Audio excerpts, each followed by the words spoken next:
Dr. Awadallah, thank you for joining us on ViewPoint here at Doha Forum. Of course, my pleasure to be here. So Vectara, your company, it's all about generative AI for business. Tell us a little bit more about that, and also what is so important about AI right now?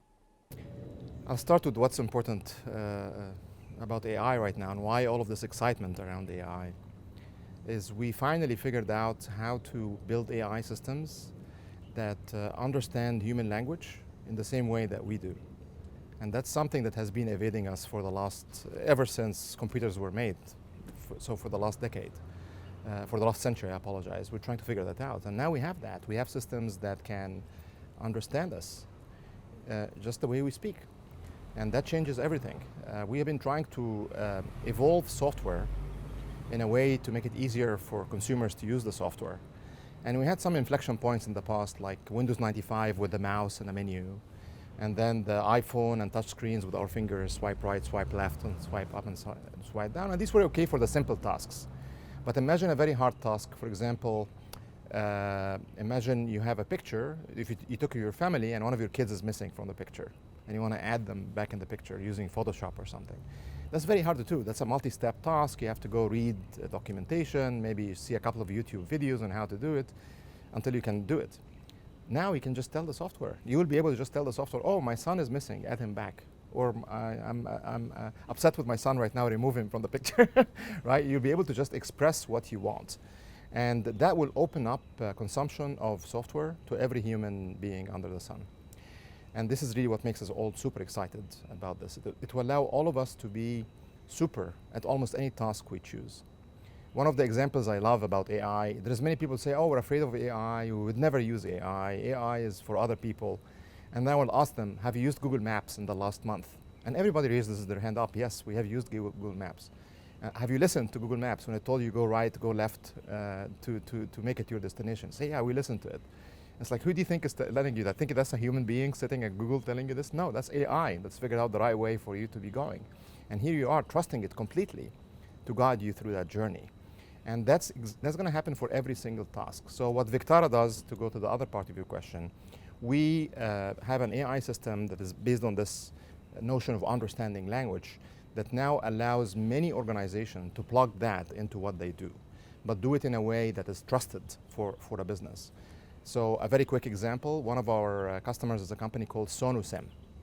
And what SonuSim does is they have a very rich data set of how to operate an ultrasound machine. So when using an ultrasound machine, if you're scanning for pregnancy, scanning the heart, the abdomen, scanning for a muscle, is different the way that you scan. You have to calibrate the machine differently, you have to aim the scanning device differently. They took all of that data set into our system, and now they have a super smart assistant that sits beside whoever is using the ultrasound machine, and they can ask it in the middle of the scanning, oh, I'm struggling with this right now, what should I do? Tell them, do this instead, do that instead, just like an expert would say it, right? And this is the future that we're looking towards. We're going to have these amazing assistants, amazing AI assistants that are going to help us with everything we do. Every device we use, every camera we operate, every car we drive, every piece of software we want to use is going to be way easier to use because it will be able to talk to us. It does sound like life will be simplified, but how do we tell if these AI assistants and chatbots are actually telling the truth? That's a very good question, because one of the big issues they have today is an issue called hallucination. And hallucination is exactly that problem of these AI systems are so good with language. They can speak perfect English, perfect Arabic, perfect Chinese. And when they say things, they sound so confident about them. And you read them and you think they're all true. It's like, no, many of these statements are not true. They're completely made up. They're not factual. But because of how they're being presented, they come across as true. Now, having hallucinations, having non-factual or fictitious statements is actually useful in certain environments. If you're writing a movie script, it's good to have a few random things happen here or there. If you're writing a poem, it's okay to have some creativity in that poem. But if you're if you're under a business construct, whether that be medical, legal, accounting, engineering, whatever, no. News, media, of course, you have to be factual. No, you cannot be making up stuff. You have to be very correct in what you say.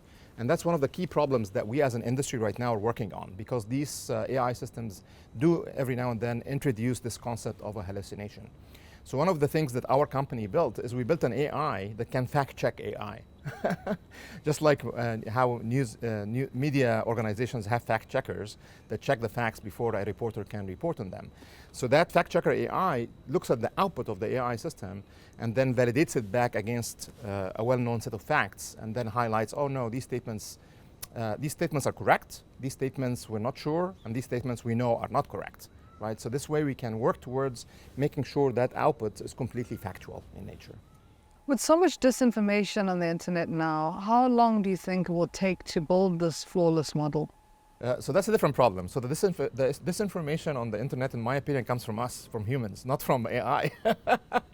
Right? It's called propaganda. We keep up making propaganda in all ways or shape, left and right, to try and push our point of view.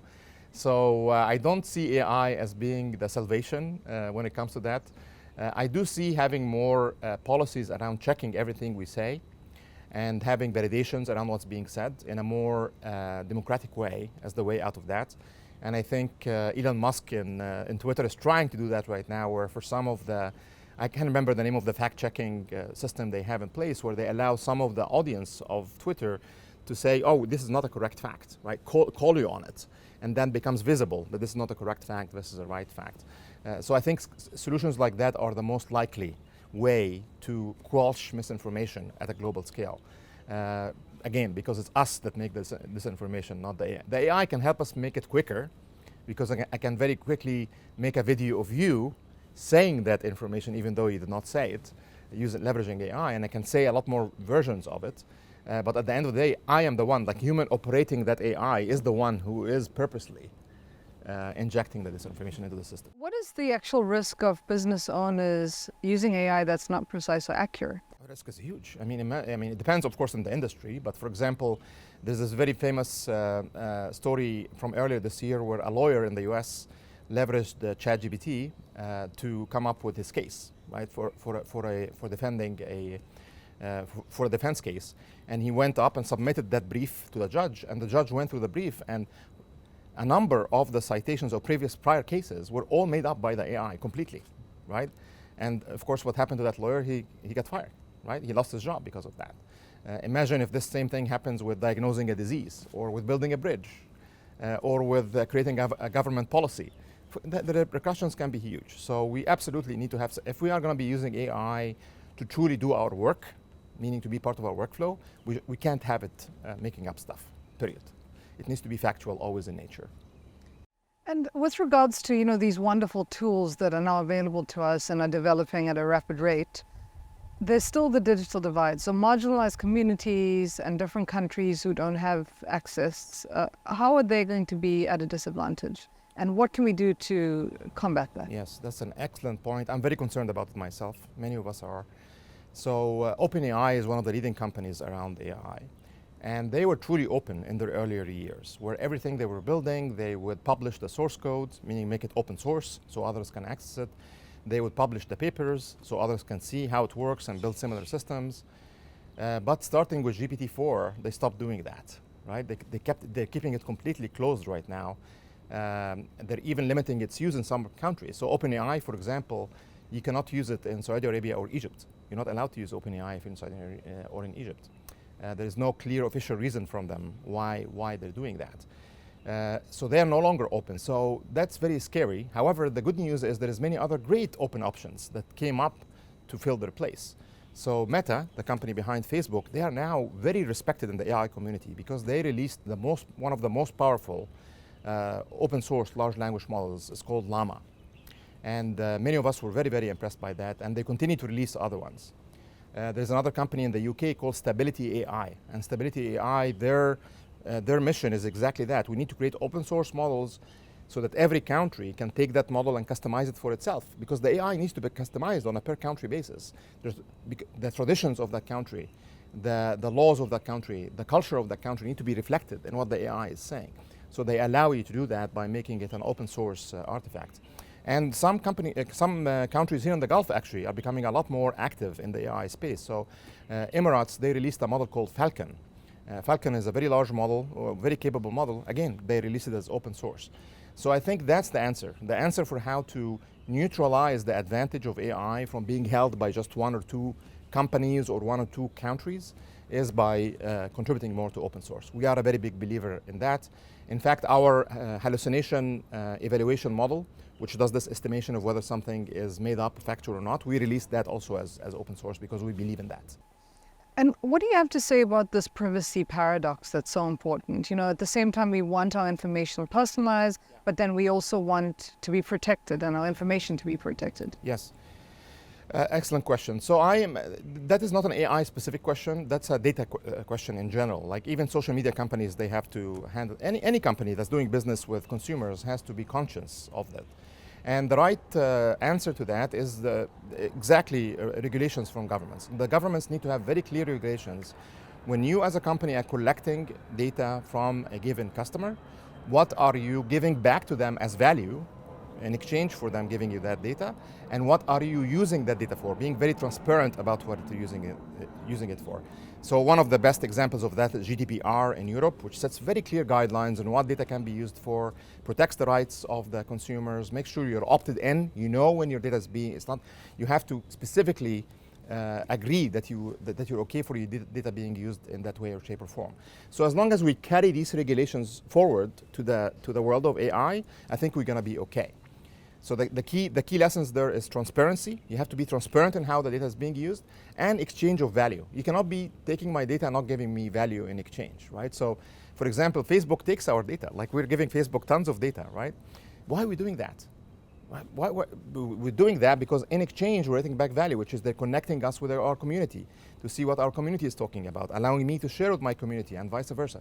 That's the value I'm getting back. If I wasn't giving that value back, I wouldn't be giving Facebook my data. So as long as there is a fair value exchange, and as long as my data is not being used for a nefarious second reason, then it's okay. And that's what these rules should enforce. Dr. Awadallah, thank you so much for joining us today. My pleasure. Amazing insights. Thank you very much. It was great to chat with you.